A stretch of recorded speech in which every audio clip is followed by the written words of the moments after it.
And I think this to be a perfectly timed message for all of the people of this day and time, for it is a truth that cannot be ignored, that all of us deal with the issues of personal demons that at times seem to have all of the answers and that seemingly cannot be defeated. And so your life has begun to be driven to recklessness, and all of your private brokenness and all of your private inability and all of your private discomfort has begun to become a public sign of an internal issue. And it is with that understanding that we view the Apostle Paul in our text. For he in 1 Corinthians 10:13 makes a statement of pure confidence about his life and about the life of the people in Corinth. But the truth is that in order to really understand and to value the words of confidence that he speaks in this text, you've really got to back up to a previous text and know his own words of personal hopelessness.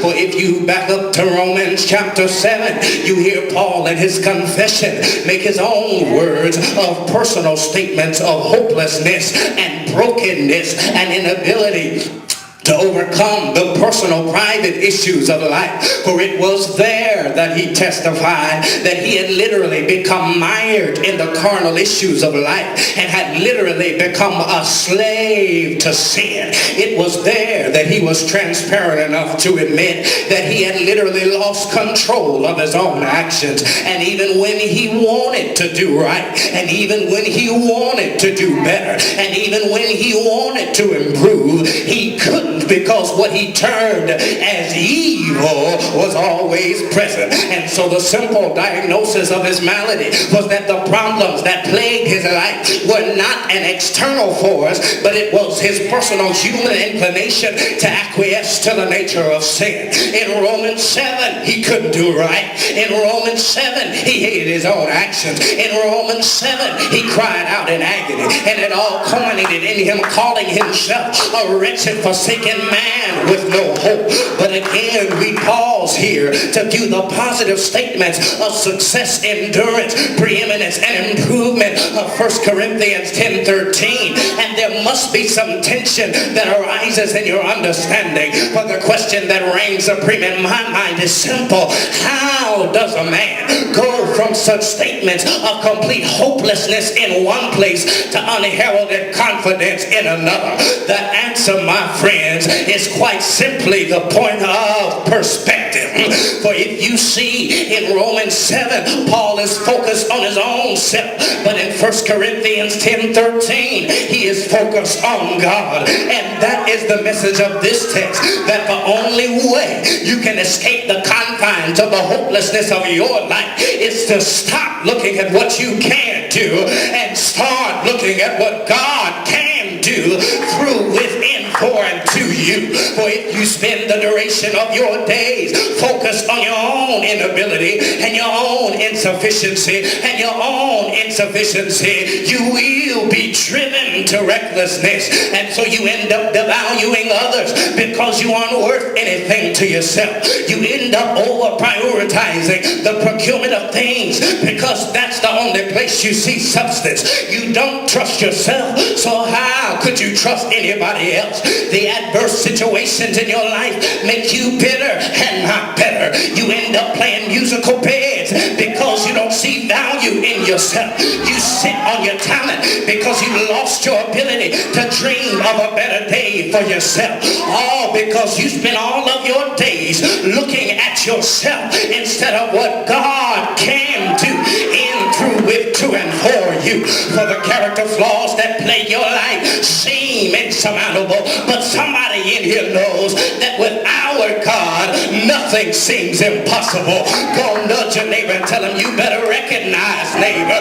So as long as you look at yourself, you will be inadequate. You will be insufficient. You will be unqualified. You will be unable. You will be untalented. You will be uneducated. And you will be unfit. But somebody in here has lived a day or two and has learned how to stop looking at self and look at God. And now your testimony is that I will lift up mine eyes unto the hills from which cometh my help. For even in brokenness, and even in my hopelessness, and even in my dissatisfaction, God is able to take the blank canvas that I see as my future and create something new, inspiring, uplifting, favored, and protected. And I know what he can do because I've seen what he has done. Y'all gonna make me prove it. For I remember that when this whole world was void and without form, that God took this whole nothingness, breathed into it, structured it, built it up, painted it, and secured it and protected. And so now I know that if God can do that with this whole world, I know that in spite of my past, my God is able to work it out for me.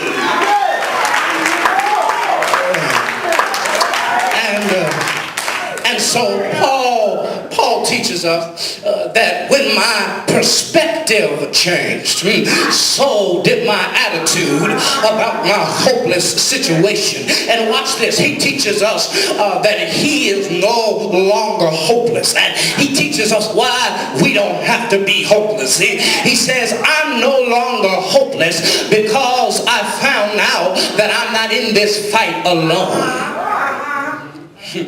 Yeah, you see, there's an interesting message that you and I gain access to as we juxtapose or place side by side for the express act of comparison of these two scriptural texts. But once again, we know the extreme statement of personal hopelessness that Paul makes in Romans chapter 7. But as he seeks to clue us in to the confines of his personal battle, he reveals to us the issues that had become prevalent in his life. Watch the text. In verse 15, he says, I don't understand myself at all. In verse 16, he says, I know perfectly well that what I'm doing is wrong. In verse 17, he says, I can't help myself. In verse 18, he says, I know that I am rotten through and through, so far as my own sinful nature is concerned. In verse 18, he says, no matter which way I turn, I can't make myself do right. In verse 21, he says, when I do what is right,